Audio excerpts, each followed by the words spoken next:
অর্থের লোভ মানুষকে কতটা নিচে নামাতে পারে সেটি অস্ট্রিয়ার এক দম্পতির কর্মকাণ্ড দেখে আরেকবার প্রমাণিত হলো।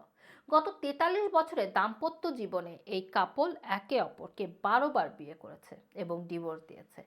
এভাবে তারা হাতিয়ে নিয়েছে 2,70,400 পাউন্ড। এমনকি প্রতিবেশীরাও তাদের এই রিলেশনকে মডেল ম্যারেজ হিসেবে অভিহিত করেছেন। কিন্তু তারা জানে না যে শুধুমাত্র অর্থ লোপাটের জন্য এই কাপল এভাবে বিয়ে ডিভোর্স খেলা করছে।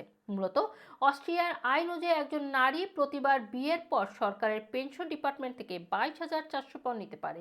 এই সুযোগকে কাজে লাগিয়ে ওই নারী গত 43 বছরে 1 ডজন বার বিয়ে করেছেন এবং বিয়ে ভেঙেছেন। বিল জানিয়েছেন ওই নারী 1981 সালে তার প্রথম হাজব্যান্ড মারা যাওয়ার পর এখন পর্যন্ত 13 বার বিয়ে করেছেন। এর মধ্যে বর্তমানে হাজব্যান্ডকে বিয়ে করেছেন 12 বার।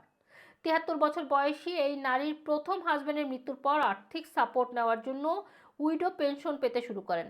এর 1 বছর পর তার চাইতে কয়েক বছর ছোট বর্তমান হাজবেন্ডকে বিয়ে করেন। হাজবেন্ড লরি চালক হিসাবে কাজ করার কারণে তাদের ম্যারিড লাইফ ভালো যাচ্ছে না উল্লেখ করে বিয়ের 6 বছর পর তাদের ডিভোর্স হয়। এর 3 বছর পর তারা আবারও বিয়ে করেন। এরপর থেকে তাদের বিবাহ ভার্সেস ডিভোর্সের সাইকেল চলতে থাকে। আর প্রতিবার বিয়ের সময় ওই নারী 22,400 পাউন্ড পেতেন। তদন্তকারীরা জানান, বিবাহ ভার্সেস ডিভোর্স গেম খেললেও এই কাপল কখনো আলাদা থাকেনি। তারা একসাথে খাবার খেতেন এবং বেড শেয়ারিং করতেন একসাথে।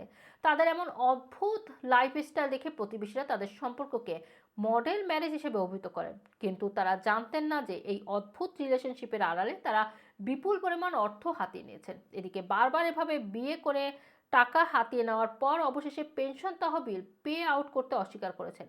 এখন এই জুটি মামলা করেন। 2023 সালের মার্চে অস্ট্রিয়ার সুপ্রিম কোর্টে তাদের মামলা খারিজ করে দেয়।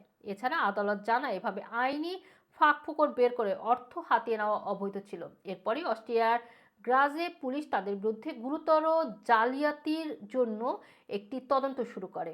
এই তদন্ত শেষে তাদের বিচারের মুখোমুখি করা হবে। রুমানা রাখি, রানা টিভি, লন্ডন।